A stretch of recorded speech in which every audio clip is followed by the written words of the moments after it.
Captain Jake Morrison was drinking his morning coffee on the bridge of the UES Defiance when everything changed. The ship's communication system suddenly came alive with a signal from deep space. Morrison set down his cup and watched as the main screen flickered. Then something appeared that made his blood run cold. An alien stood before them. The creature was tall, maybe 8 feet, with 4 arms and skin that looked like silver metal. Its eyes were black as space itself. When it spoke, its voice was deep and scary, like thunder rolling across the sky. "Small creatures of the third world from your sun," the alien said. Each word felt heavy with power. "I am Admiral Zexkari. I speak for the great Emperor Thulagon, ruler of all known space. You humans have built fast ships without asking us first. This is not allowed." Morrison felt his heart beating fast. He had never seen an alien before. None of them had. Earth had only just started traveling to other stars, and now this thing was talking to them like they were children who had broken the rules. Dr. Lisa Carter was watching the same message from her lab on the moon. She studied alien life, but she had only dreamed of meeting real aliens. Now one was threatening her whole world. The alien on the screen continued talking. "You have 2 days to give up your spaceships and become our slaves. Do what we say, or we will destroy you. 600 other worlds tried to fight us. They are all dead now. Their bones float in space as a warning to others." The message ended, and the screen went black. Morrison stared at the empty screen for a long moment. Then he grabbed the communication device and called Earth. On Earth, President Dan Williams was eating breakfast with his family when the emergency call came. Within an hour, he was sitting in a room deep underground with his top people. General Kate Hudson, the head of Earth's space defense, was there. So was Dr. Rick Palmer, the smartest scientist they had. "How bad is this?" President Williams asked. "General," Hudson looked at her notes. "Very bad, sir. Our spy satellites have been watching this Valdorian empire for months. They control thousands of star systems. Every time they attack a world, they win. They have never lost a war." Dr. Palmer spoke up, "But I've been studying their technology. The alien ships we captured last year, remember? I found something interesting. Their shields have a weak spot. If we hit them at just the right frequency, their shields will fail." "How many ships do they have?" the president asked. "Our sensors show at least 500 ships coming toward us," General Hudson said. "They're already past Pluto. At their current speed, they'll be here in less than 2 days." Commander Alex Stone was watching those ships from his post at the edge of the solar system. Each enemy ship was huge, bigger than Earth's largest buildings. Their weapons could probably destroy whole cities with one shot. Alex counted them as they moved past him, hiding in the shadow of an asteroid. 512 ships, all heading for Earth. But Earth wasn't helpless. Dr. Palmer had been busy in his secret lab under the Rocky Mountains. For months, he had been taking apart alien technology, learning how it worked. The breakthrough came when he realized that all Valdorian technology used the same basic energy frequency. It was like they all had the same heartbeat. "If we can disrupt that frequency," he told his team, "their whole system will crash. Their shields, their weapons, even their life support." The president had a choice to make. He could surrender and save Earth from destruction. Billions of people would become slaves, but they would be alive.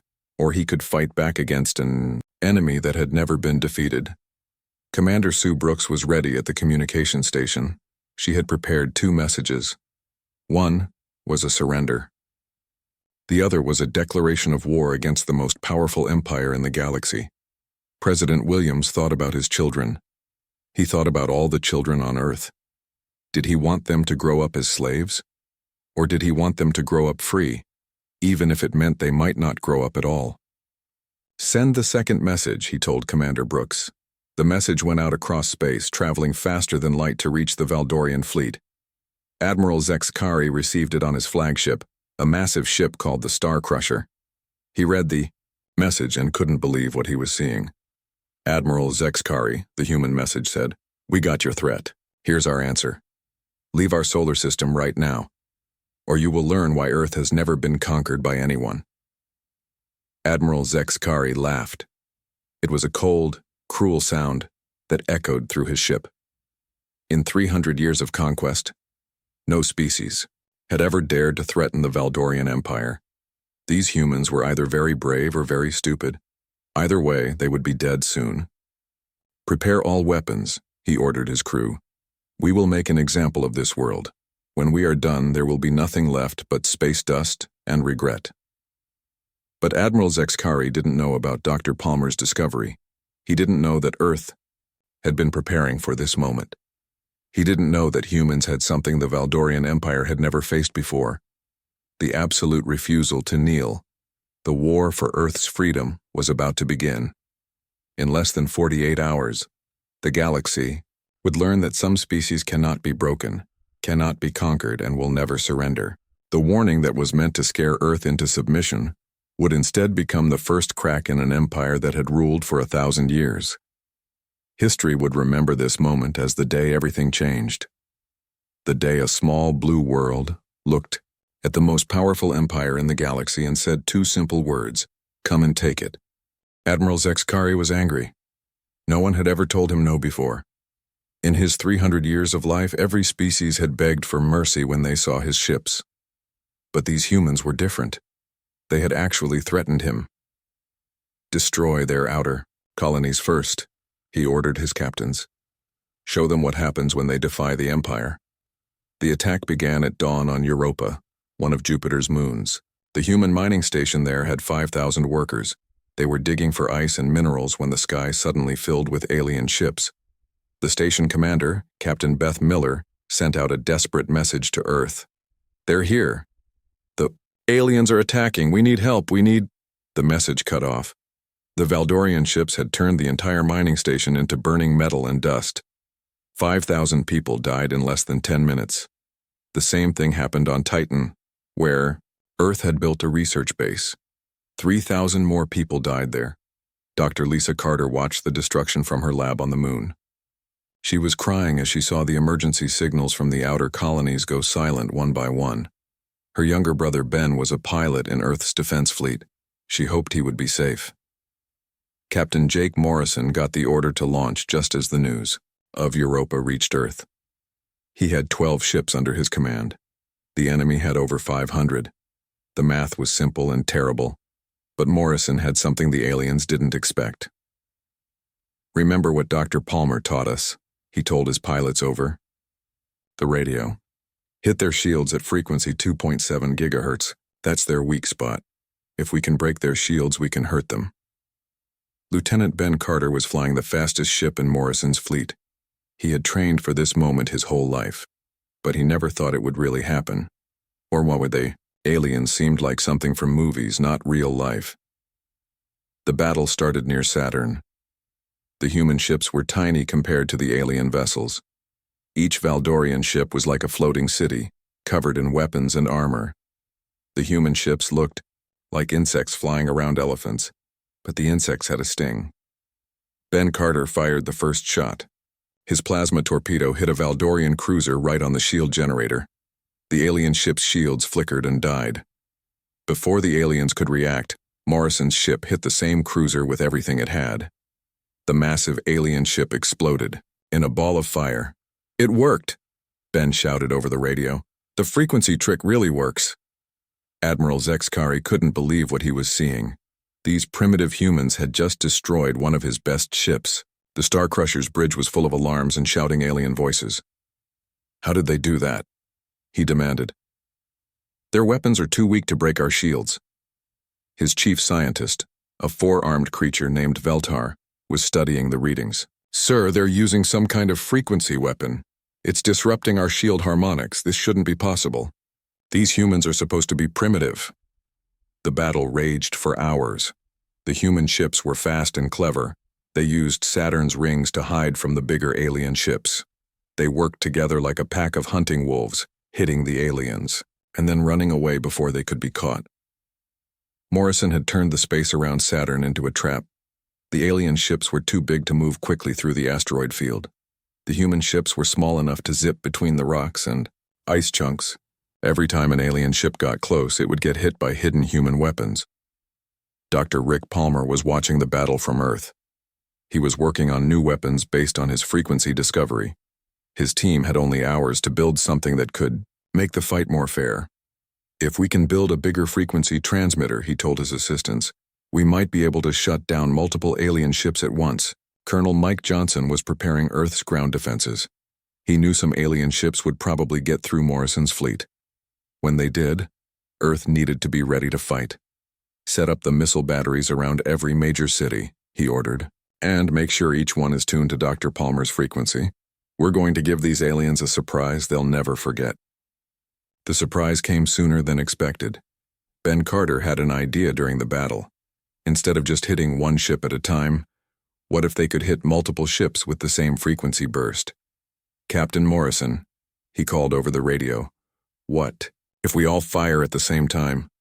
All our ships all at once, all on the same frequency? Morrison understood immediately. All ships prepare for coordinated strike. Target the center of their formation. Fire on my mark. 12 human ships fired at exactly the same moment.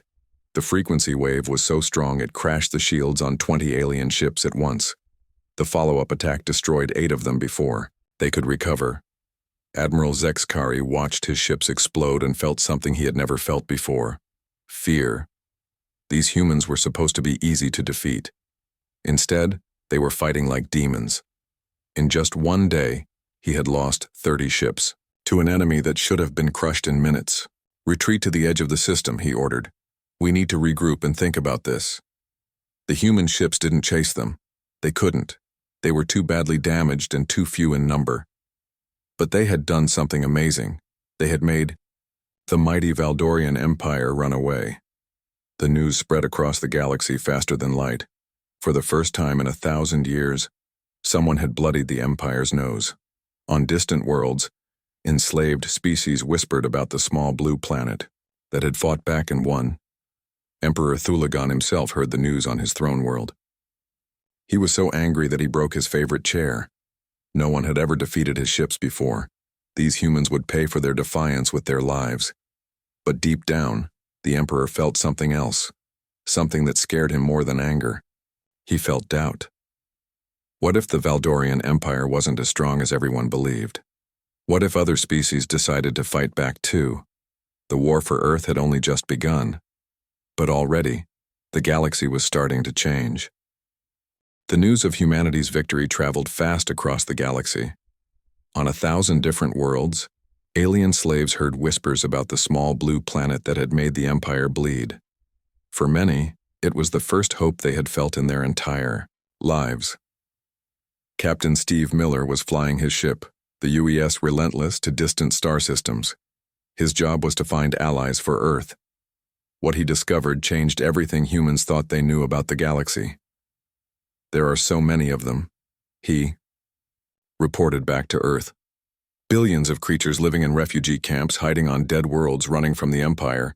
They've all been waiting for someone to stand up and fight. Dr. Janet Pierce was working with these refugees.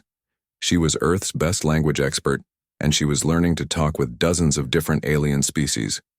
Through her work, humanity learned the truth about the Valdorian Empire. They're not as strong as they pretend to be, she told President Williams during a video call. The Empire rules through fear, but their actual military is spread thin across thousands of worlds. If enough species rebel at the same time, they can't stop all of us.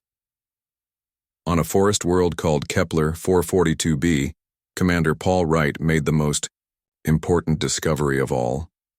He found the Thalnash, a species of natural fighters who had been fighting the Empire in secret for 50 years.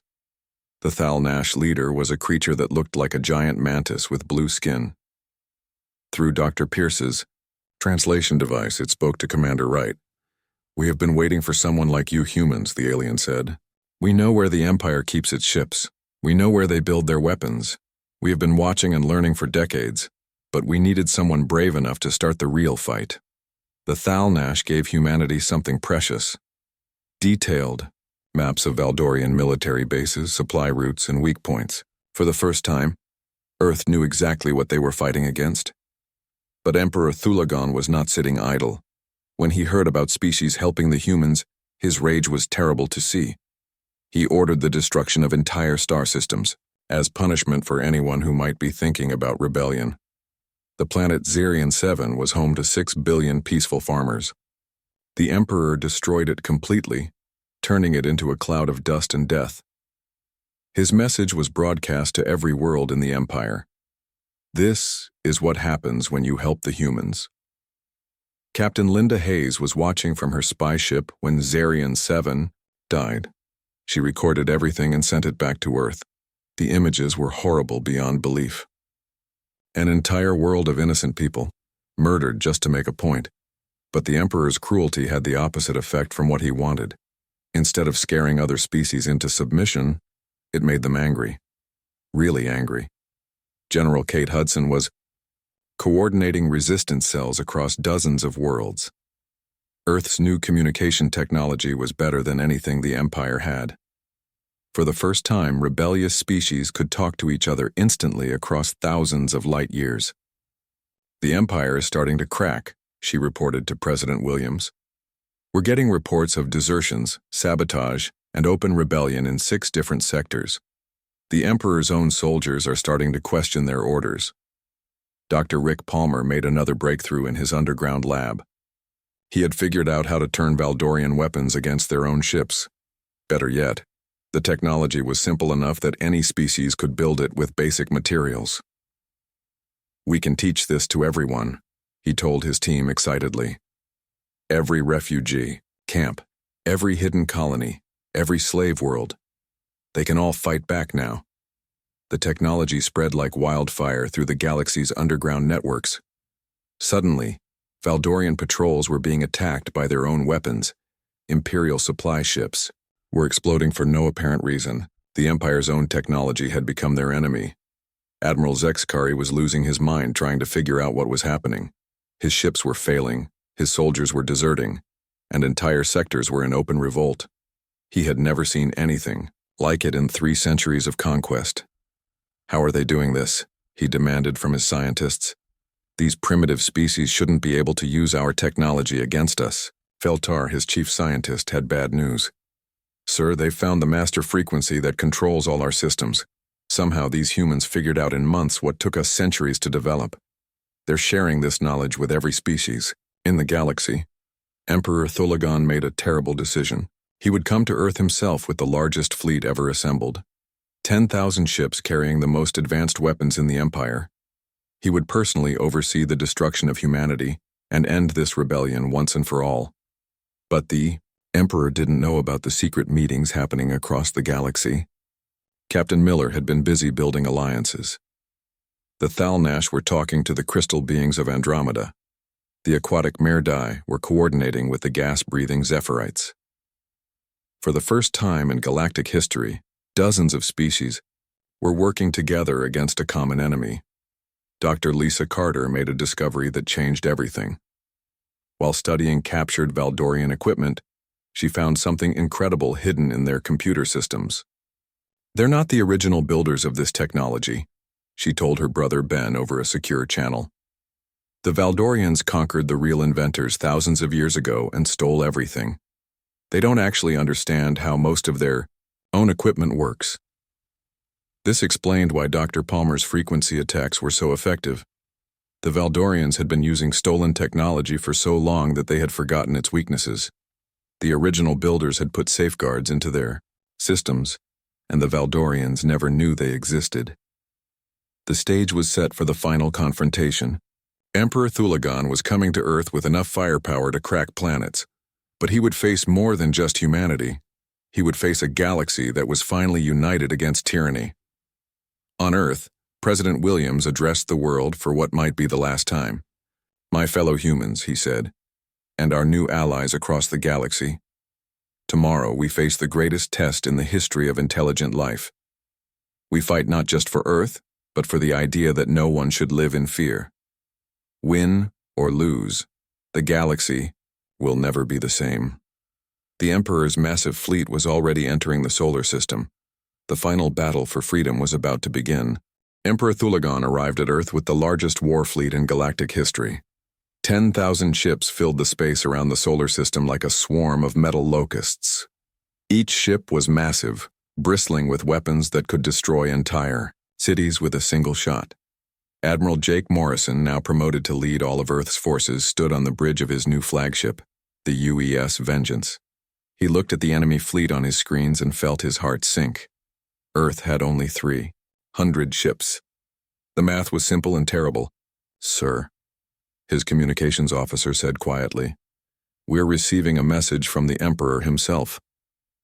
The main screen flickered, and Emperor Thulagan appeared. He was even more frightening than Admiral Zexkari. His skin was black as night, and his forearms were covered in scars from 1,000 battles. When he spoke, his voice was like the sound of worlds dying. "Humans of the third planet," the Emperor said, "I have come to end your pathetic rebellion personally. Surrender now, and I will kill only half your population. Continue to resist, and I will erase every trace that your species ever existed." Morrison took a deep breath. He knew this moment would come. Earth's reply would be heard across the galaxy. Every species watching would remember these words forever. "Emperor Thulagan," Morrison said into the communicator, "humanity's answer is the same it has always been. Come and take it." The Emperor's laugh was cold and cruel. "Then you will all die. Begin the attack." The battle that followed would be remembered as the largest space fight in galactic history. The Emperor's ships moved forward like a wave of death, their weapons lighting up space with deadly fire. Earth's small fleet met them head-on, using every trick they had learned. Lieutenant Ben Carter led a squadron of Earth's fastest ships. They darted between the massive enemy vessels like angry wasps, hitting weak spots and running before the aliens could catch them. Dr. Palmer's frequency weapons turned enemy shields into useless decoration. But there were just too many enemy ships. For every Valdorian vessel that exploded, 10 more took its place. Earth's defenders were being pushed back toward their home world. Then something amazing happened. "Admiral," the communications officer shouted, "we're detecting new ships entering the system." Morrison looked at his screens and couldn't believe what he saw. Hundreds of ships were appearing from hyperspace, but these weren't Valdorian vessels. They were ships he had never seen before, in dozens of different designs. "This is Captain Velnash of the Thalnash Republic," came a voice over the radio. "We stand with Earth." "This is Commander Aquatel of the Merdai Ocean Fleets," said another voice. "The galaxy fights as one today. Crystal ships of Andromeda reporting for battle. Gas breathers of Zephyr ready to fight." One by one, representatives of dozens of species announced their arrival. The oppressed peoples of the galaxy had come to Earth's aid. Morrison felt tears in his eyes as he realized they were no longer alone.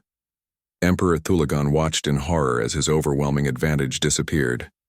The battle became a swirling chaos of thousands of ships from dozens of different worlds. His perfect formation crumbled under attacks from every direction.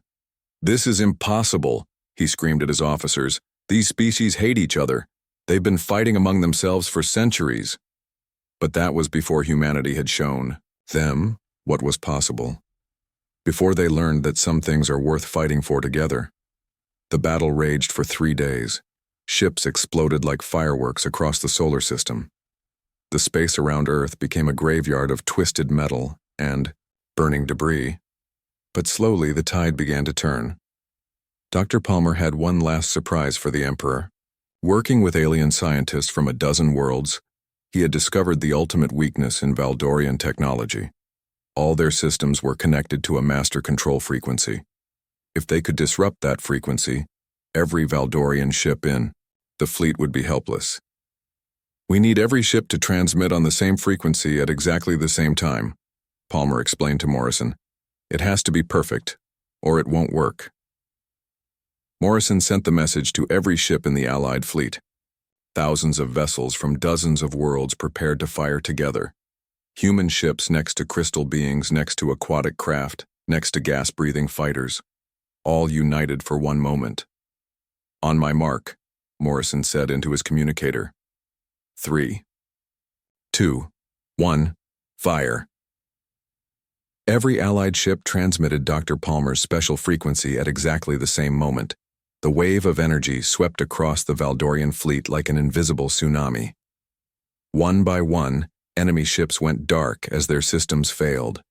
Emperor Thulagon felt his own flagship shudder as its systems crashed. The lights went out on the bridge. The life support began to fail. For the first time in his 1,000-year life, the Emperor felt afraid. His final message came through on emergency power. Morrison heard the Emperor's voice, weak and desperate, nothing like the mighty ruler who had threatened Earth just days before. "How?" the Emperor whispered. "How did you primitive creatures defeat me?" Morrison's reply would be taught in schools across the galaxy for generations to come. "Because we're not primitive, and we're not alone. You ruled through fear, but we fight for something you never understood: freedom. And free people will always find a way to win." The Emperor's ship exploded in a ball of fire that could be seen from Earth. With their leader dead, the remaining Valdorian ships either surrendered or fled into deep space. The mighty empire that had ruled the galaxy for 1,000 years was finished. In the days that followed, the galaxy began to change. Worlds that had been slaves for centuries threw off their chains. Species that had hidden in refugee camps came out to reclaim their homeworlds. The Valdorian Empire's vast territories became free republics, each governing themselves. Earth became the center of a new alliance. Not an empire built on conquest, but a federation built on friendship. Humanity had kept their promise. They remembered their friends and would never forget their enemies. Dr. Lisa Carter, now Earth's first ambassador to the Galactic Federation, stood in the assembly hall on the moon. Representatives from hundreds of worlds had come to sign the charter that would govern their new alliance. "Today," she said to the gathered aliens, "we begin a new age. An age where no species kneels to another. An age where the strong protect the weak instead of conquering them. An age of freedom." The warning that was meant to terrify Earth had instead awakened something that changed the galaxy forever. One small world's refusal to surrender had shown the universe that tyranny could be defeated. The age of empires was over. The age of freedom had begun.